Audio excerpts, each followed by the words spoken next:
और एक सरकारी जो शिक्षक होता है उसको 70 से 80 हजार रुपए मिलता है। लेकिन सबसे ज्यादा मेहनत कौन करता है? अब आप ही बोलो, कौन करता है? और कई शिक्षकों को हमने देखा है, साथियों में किसी को भला बुरा कहने नहीं है, हमें सच्चाई दिखाना है। तो जो अच्छा काम कर रहे हैं उनको मैंने पहले ही नमन कर दिया, और आएंगे तो पैर वेर भी पड़ लूंगा, धोके पी भी जाऊंगा।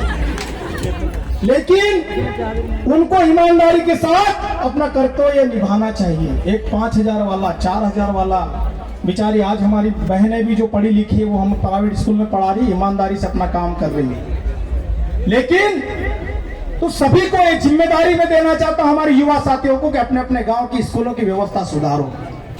टीचर 10:30 बजे आना चाहिए और 5 बजे तक बैठना चाहिए, आरटी का नियम है। और अगर कोई टीचर टाइम से नहीं जाता है, बोलना है, तो कोई अगर टाइम से अपनी जिम्मेदारी नहीं निभा रहा है तो बीओ से शिकायत करो, जन शिक्षक से शिकायत करो। अगर जन शिक्षक नहीं सुन रहा है, बीओ नहीं सुन रहा है, तो एसडीएम से शिकायत करो। और एसडीएम भी अगर नहीं शिकायत कर रहा है, वो भी अगर सुधार नहीं कर रहा है, तो कलेक्टर से शिकायत करो।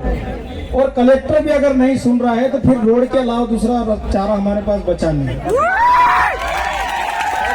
आज हमको कई लोग बोलते हैं आंदोलन क्यों करते हो, सीधे मुंह सुनते कहाँ हो, आवेदन की बात मानते कहाँ हो। आज मजबूरी हो जाती हम लोगों को सड़क पे बैठने के लिए। हम जिसको, और तुम भी कितने भोले लोग हो यार, जो बिक जाता उसके बाद भी उसको जिता देते हो। तो ये परिस्थिति हमको चेंज करना पड़ेगी, क्योंकि हमारे समाज का भविष्य दूसरा कोई पड़ोसी सुधारने नहीं आएगा, हमको ही सुधारना है। हमारे घर में चूल्हा जल रहा है या नहीं जल रहा है दूसरा देखने नहीं आएगा, हमको ही देखना है।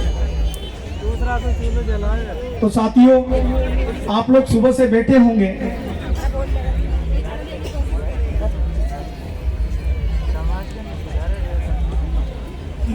आप लोग सुबह से बैठे होंगे और आज आप अभी तक खड़े हैं और अपना त्योहार मनाने के लिए आए हैं। लेकिन मैं आप सबसे और निवेदन करना चाहता हूं, नाचना गाना ये हमारी संस्कृति का अहम हिस्सा है। लेकिन हमारे समाज के साथ गलत क्या हो रहा है, हमारे समाज के व्यक्तियों के साथ क्या हो रहा है, हमारी बहनों के साथ क्या हो रहा है, हमारे समाज के गरीब व्यक्ति के साथ क्या हो रहा है, इस पर भी हमको विचार करना है। नाचना हमारी संस्कृति का अहम हिस्सा है, मैंने पहले ही बोला है। मैं आपको एक चीज और बता दूं कि मेरी दादी माँ थी, मतलब मेरे पिताजी की दादी माँ, तो दादाजी मतलब कहीं नाचने नहीं जाने देते थे, शादियां वादियां जो भी होती थी। आजकल तो डीजे आ गए थे, पहले मांदल और ढोल के फेफड़े चलते थे, तो जाने नहीं देते थे। तो पड़ोस में शादी थी और पहले कान कायदा भी अलग था, तो पड़ोस में शादी थी, ढोल के मांदल बज रहे थे। तो मेरे पिताजी बताते, मैंने तो नहीं देखा है लेकिन ये सच्ची घटना है। तो उन्होंने क्या करा, जो किचन होता है ना, किचन अभी वाला किचन नहीं, पुराने वाला कवेलो वाला, अंदर से दरवाजा लगा लिया, बाहर बाजे बज रहे और अंदर नाच रही है। तो आदिवासी एंजॉय कैसे भी निकाल लेता है, उसको कहीं जाने की आवश्यकता नहीं है ना। और आदिवासी सब चीज जानता है, सब चीज समझता है।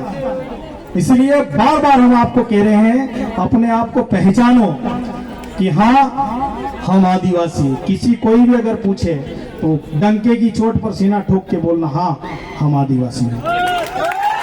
क्योंकि कई लोग, आज ये तो सरकार ने छुट्टी घोषित नहीं की, वरना अगर छुट्टी भी घोषित हो जाती, छुट्टी किनके लिए घोषित होती, किसानों के लिए कोई छुट्टी का मतलब नहीं, मजदूरों के लिए छुट्टी का कोई मतलब नहीं, युवाओं की जो पढ़ने वाले युवाओं को छोड़ के उनके लिए छुट्टी का कोई मतलब नहीं। आज हम लोग छुट्टी घोषित करवाने की अगर मांग करते हैं, लड़ते हैं, धरना देते हैं, किसके लिए, जो हमारे आदिवासी अधिकारी कर्मचारी है वो कार्यक्रम में आए।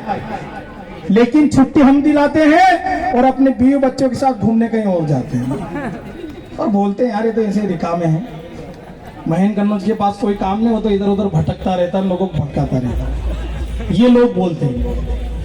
हाँ, आरक्षण में पूरा उनको योगदान चाहिए, पूरा लाभ चाहिए, उसमें 1% कमी नहीं होना चाहिए। आज हमारे युवा साथी कार्यक्रम करते हैं, कितनी समस्याओं को उनको सामना करना पड़ता है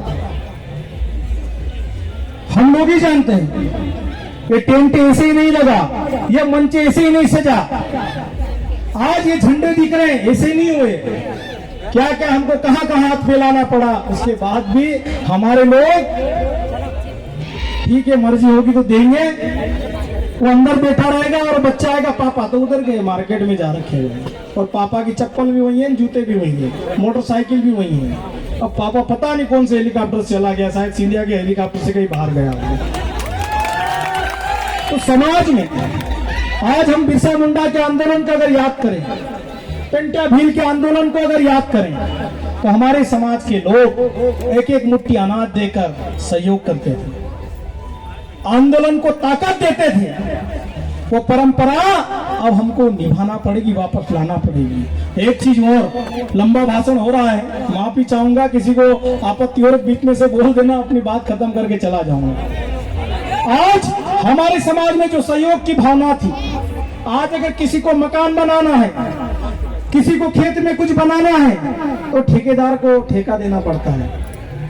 और पहले हमारे लोग कच्चे मकान बनाते थे, कवेलू पे मकान बनाते थे, तो सब लोग मिलजुल कर काम करते थे, सभी मोहल्ले के लोग आ जाते थे, कोई कवेलू वो कर रहा है, कोई लकड़ी सुधार रहा है, कोई क्या कर रहा है, और शाम को एक दो मुर्गे बना लेंगे, कच्ची दारू जो घर में बनाते हैं उसका सेवन कर लेते हैं और हंसी खुशी रहते थे।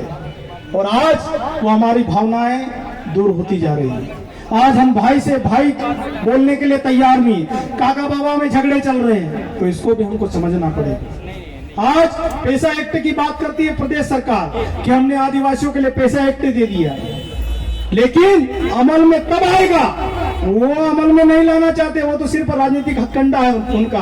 हमको पैसा एक्ट की जरूरत नहीं है। हमारे गांव में जो पंचायत की व्यवस्था है, कोई दो भाई झगड़ते हैं, गांव के वरिष्ठ जन उनको बिठाते हैं, जिसकी गलती है उसको डांटते हैं और वहीं फैसला हो जाता है। और आजकल क्या होता है, लड़ते हैं तो सीधा थाने में जाते हैं, और एक कोई भानगड़िया होता दलाल, चल मैं वो ऐसा हिसाब से मेरी अच्छी है, मैं रिपोर्ट करा दूंगा, 5,000 रुपये उसको देगा, रास्ते में खाना पीना करके आएगा। तो बर्बादी कौन हो रहा है? हमारा समाज बर्बाद हो रहा है।